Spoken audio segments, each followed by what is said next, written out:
I think it was incredibly successful. You've got to realize that when Secretary Blinken was sitting in Washington, D.C., anticipating this trip, that he was getting barraged by both sides.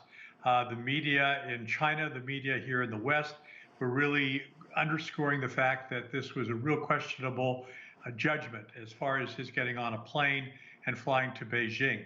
He had, unfortunately, members of Congress who have been very suspicious of what's going on with China.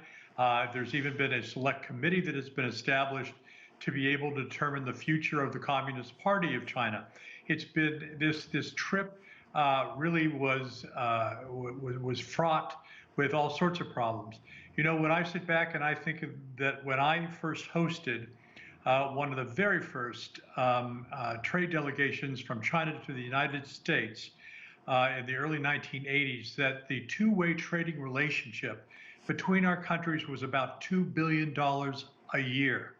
Today, it is more like $2 billion a day.